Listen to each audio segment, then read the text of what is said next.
bakunzi ba Rugigana Kiyonga official nimugira amahoro. Umwandiko w'uyu munsi uragira uti ikinyabupfura.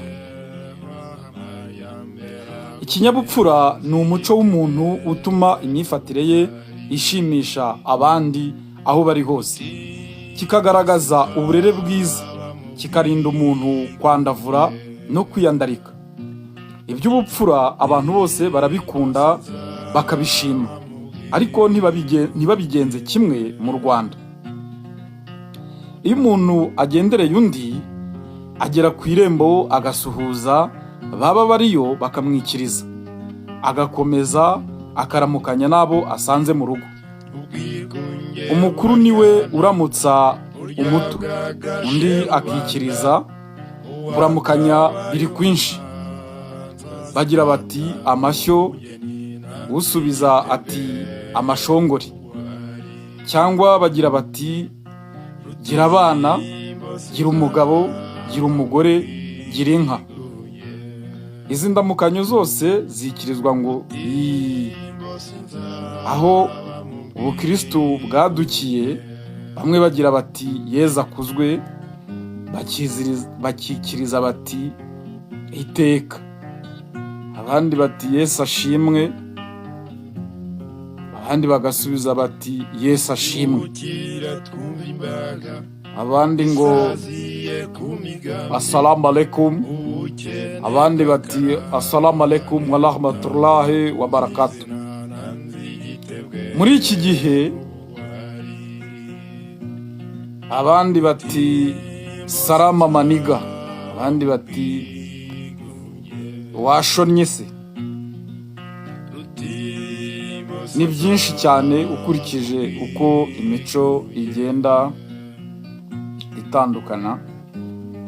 Abandi bati wagwan, rimwe na rimwe ugasanga ni indimi z'iyo mu mahanga, ariko ni ukwaguka k'umuco. Nuko bimeze isi y'uyu munsi naho igeze. Muri iki gihe imyubakire mishya ituma umuntu atasuhuriza inyuma y'urugi ngo yumvwe. Akomanga buhoro ku rugi agategereza ko bamubwira ngo yinjire cyangwa ko bamukingurira.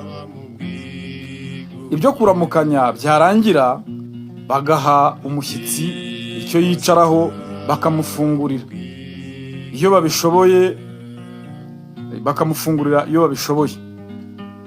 Hari n'abashobora kukurebera mu rupangu, waba barimo ideni, wenda baba bakurimo ideni bakavuga batoya ntacyo kumwishyura dufite, nimwihorere, apfa kuba hakinze. Mu muco wa Kinyarwanda umushyitsi afungurirwa inzoga. Ibiyoga ko bisigaye byica se, agiye munywa amazi cyangwa imitobe, gushera nabwo ko busigaye ngo atari sawa cyane. Akica akanyota bakabona kumubaza amakuru. Baramutse bamugaburiye agomba kurya mu kinyabupfura, yitonze, atasamye, adashyuhaguza. Abonye ikintu giteye ishozi mu biribwa cyangwa mu binyobwa agikuramo, atabimenyesheje abo basangira. Akomeza kurya cyangwa kunywa ntacyo abwiye abandi, kugira ngo bitabatera iseseme. Abagenezi b'iki gihe se barabyumvara. Umushyitsi yiyibutsa gusezera agataha kugira ngo ataza kurambirana, ntapfa guhubuka. Arabanza agashimira abo yasanze, hanyuma akabasezeraho bakamuherekeza agataha. Uwaherekeje niwe wiyibutsa kugaruka agasezera kuwo yari aherekeje. Hari igihe sitori ziryoha, mugaherekeza ukamugeza iwe mu rugo, nawe akaza kongera kuguherekeza da. Ikinyabupfura kandi ntikigarukira mu kuramukanya no guherekeza, kigomba no kugaragarira mu migenzereze myinshi ya buri munsi. Iyo boherereje umuntu ikintu arashimira, bakimuhereza agashimira. Naho uhamagawe n'uwo yubashye wese yitaba avuga ati karame. Umunsi ni yesi, umunsi ni yesi, ni wi, ni byinshi byarahindutse. Umuntu warezwe neza kandi ntabwo yubahuka guca undi mu ijambo, cyane cyane iyo batangana. Iyo uzindukiye mu zindi mpugu mudahuje umuco, wirinda kunegura ibyaho. Imvugo, imyifatire, imyubakire, imyambarire.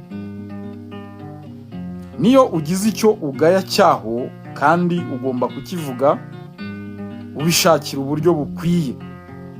Wenda ukagira uti iki gikozwe gitya cyarushaho kuba cyiza.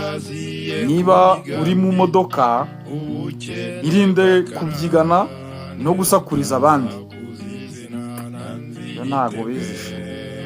Wicaye muri shurumuteto tukumva umuntu afunguye ya telefone,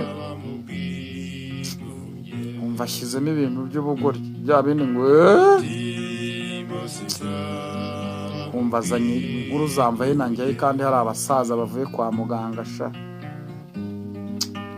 Nubona umusaza, umukecuru, umubyeyi uhetse cyangwa umugore utwite, jya umwimukira. Ibyo ntago bigikunda, ariko ntago ari bose batabyubahiriza. Ariko muri iki gihe nta mukuru nta muto, abenshi usanga batiyubaha, ariko si bose nanone. Umuntu aho ari hose agomba kugira ikinyabupfura, akirinda icyabangamira abandi, akamenya uko yifata mu rungano. Urungano rw'iki gihe se ko ntawe umenya umusore n'umugabo, ko ntawe umenya umukobwa n'umugore. Imyambarire yo mubo aruta no mu bantu bakuru.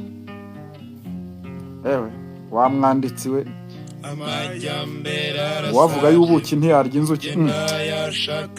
Wavuga y'inzuki ntiyarya ubuki, ihorere. Ngo akari mu rugo ntuseka, kandi nyoko bukwe arasura ukaryumaho. Mugira amahoro mwese abakurikira Rugigana Kiyonga Official.